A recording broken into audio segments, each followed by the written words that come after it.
Hello छात्र, आप कैसे हैं। आपके लिए कक्षा 11 फिजिक्स से प्रश्न है जो 2016 में नीट में पूछा गया था। देखा जाए प्रश्न का क्या रूप है। यम द्रव्यमान की दृढ़ गेंद, एक यम द्रव्यमान की कोई गेंद है जो v वेग से 60 डिग्री के कोण पर दीवार से टकराकर बिना वेग कम हुए, यानी उसके वेग में कोई परिवर्तन तो हो नहीं रही है, चित्रानुसार वापस लौटती है। अब चित्र आपको बनाया जाए, देखा जाए इस टाइप का है। यह आपका क्या है कि दीवार है। इस दीवार पे क्या कोई व्यक्ति गेंद फेंक रहा है ऐसे। गेंद फेंकने के बाद यह जो कार वेग में बिना परिवर्तन हुए वह पुनः रिटर्न चली आती है उसी दिशा में। ये भी कहा जा रहा है कि वह भी वेग से तो गतिशील है, लेकिन कितने 60 डिग्री के कोण पे क्या बेटा वह रिटर्निंग चल रही है 60 डिग्री के कोण पे। इसका मतलब यहाँ से 60 डिग्री का कोण बना और इधर भी बेटा आपका 60 डिग्री का कोण बना, दोनों तरफ से 60 डिग्री कोण बने। यहाँ आपको समझ में आ ही रहा होगा, दीवार है, दीवार पे गेंद को फेंका गया, फिर से रिटर्निंग चली आई, उसके वेग में कोई परिवर्तन नहीं हो रहा। यहाँ देखिए बिना वेग कम हुए, अर्थात उसके वेग में कोई परिवर्तन नहीं आया। चित्र के अनुसार वापस लौटती हुई दीवार द्वारा केंद्र पर लगाए गए आवेग का मान। अब यह जो केंद्र है कितना आवेग हो सकती है दीवार के केंद्र पे, देखा जाए इसमें दो वेग हो सकते हैं। एक तो प्रारंभिक वेग है, एक क्या होगा अंतिम वेग, लेकिन वेग में कोई परिवर्तन है। ऑप्शन ए है m इंटू वी है, बी ऑप्शन है 2 इंटू एम भी है, सी है एम वी बाई 2 है, डी है एम वी बाई 3 है। आइए देखते हैं अब इसके लिए क्या करेंगे।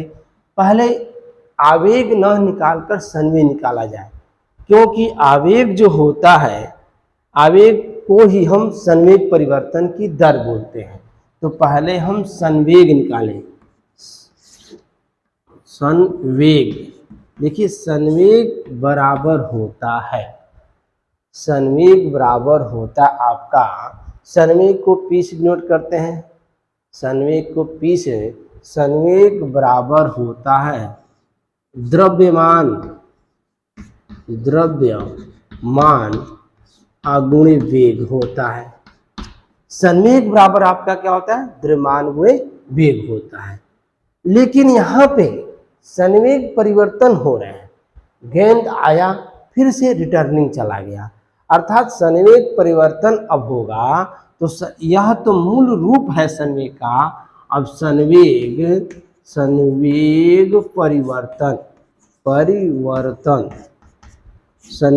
परिवर्तन बराबर अंतिम वेग में जो परिवर्तन होंगे और वही आपके प्रारंभिक वेग, अर्थात जो अंतिम एम भी 2 मान लिया जाए अब माइनस एम भी 1 मान लिया जाए।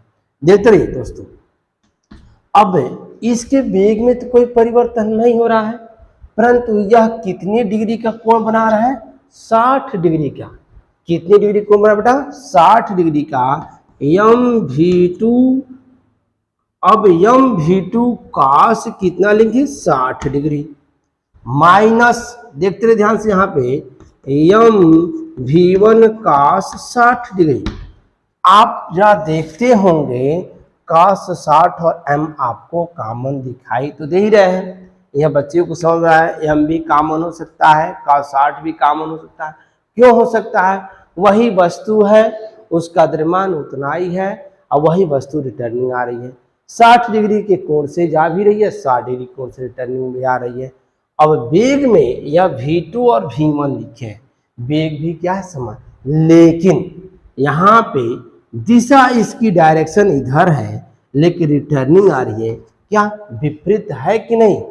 जब भी आप गेंद को मारोगे दीवार पे ऐसे यदि मारते हो, इस चाक को यदि आप ऐसे मारते देखिए रिटर्न आया, अर्थात उसकी दिशा विपरीत हो गई, निगेटिव हो गई।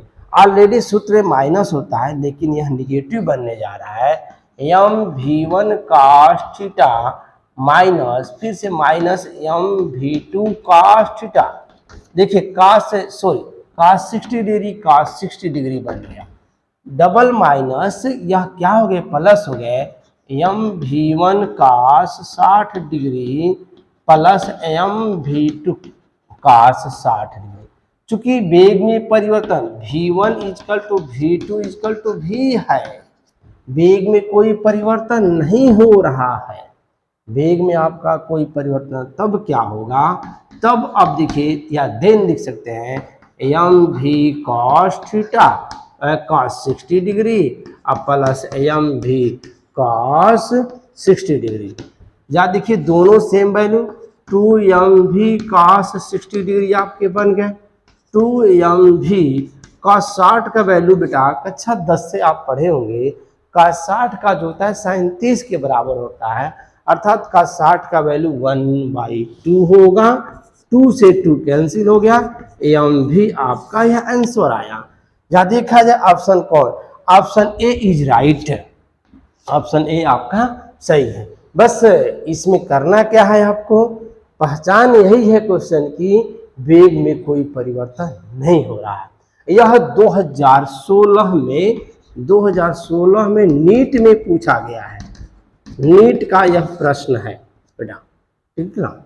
तो आप लोग होमवर्क करते रहिए, हम आपके लिए वीडियो बना के भेजते रहेंगे। धन्यवाद छात्रों छात्राओं।